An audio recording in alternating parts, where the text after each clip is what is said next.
বন্ধুরা, আমরা আজকে চলে যাব আল্লাহর একজন প্রিয় বান্দা সৈয়দ হজরত কালু শাহ ফকিরের দরবারে। আমরা কালু শাহ ফকিরের দরবারের বর্তমান হালচিত্র দেখানোর জন্য আমরা ধারণ করব সেখানে গিয়ে আপনাদের দেখানোর জন্য। আপনারা দেখবেন, দেখতে থাকুন। ধন্যবাদ সবাইকে। আমরা এখন এসেছি মানিকগঞ্জ জেলার সাটুরিয়া উপজেলায়, যেখানে হজরত কালু শাহ রওজা। আজকে কালু শাহ রওজায় এসেছি আমরা ভক্তি ও শ্রদ্ধা নিবেদন করার জন্য। এটা আজ থেকে প্রায় 178 বছর আগে এই হজরত কালু শাহ, মহান সৃষ্টিকর্তার একজন প্রিয় ব্যক্তি যার নাম কালু শাহ, উনি ওফাত নিয়েছেন 178 বছর আগে। ঠিক 178 বছর আগে থেকে এই মেলার উদ্বোধন চলে আসছে, প্রায় 200 বছর যাবৎ চলতেছে এবং আজকে এই মেলার প্রথম দিন। আমরা প্রথম দিন এখানে এসে উপস্থিত হয়েছি এবং ওনার রওজা মোবারক আমরা ভক্তি শ্রদ্ধা জানিয়ে জিয়ারত করেছি। আলহামদুলিল্লাহ।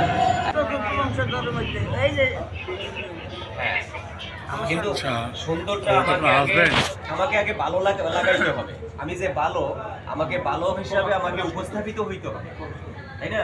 আমাকে যদি আপনার ভালো লাগে তাইলে আমার প্রতি আপনার ভালোবাসা উদয় হবে, আমার সাথে আপনার প্রেমের উদয় হবে।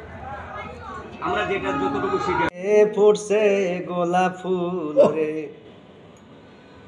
আমার দয়াল সান্দের ফুল বাগানে, ফুটছে গোলাপ ফুল রে।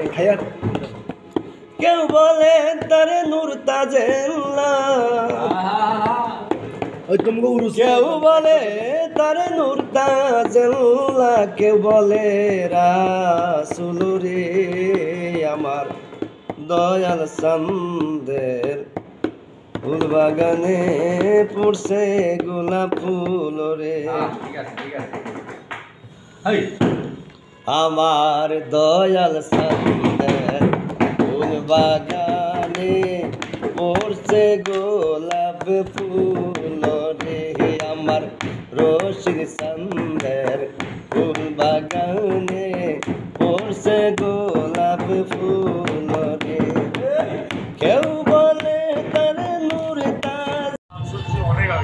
ওনাদের দুইজনের নামটা একটু বলেন, আমার যাতে লিখতে সুবিধা হয়। গাজী সালাউদ্দিন এবং আব্দুল মোতালেব। গাজী সালাউদ্দিন আর হলো আব্দুল মোতালেব শাহ, তাই না? ওনারা দুইজন হলো বর্তমানে গদিনসীন আছে এবং 178তম চলমান, তাই না, কালু শাহ ফকিরের। তাহলে উনি হলো বাংলাদেশের মানে যেটাকে বলা যায় জাগ্রত একজন অলি, হ্যাঁ, নিঃসন্দেহে জাগ্রত অলি, তাই না? আল্লাহ পাকের একজন প্রিয় ব্যক্তিত্ব যিনি জাগ্রত, তাই না? Thank you. আপনার নামটা? হাজী মোহাম্মদ ভেটকুমিয়া। হাজী মোহাম্মদ ভেটকুমিয়া, বেটকুমিয়া, তাই না? আচ্ছা, ঠিক আছে, থ্যাংক ইউ।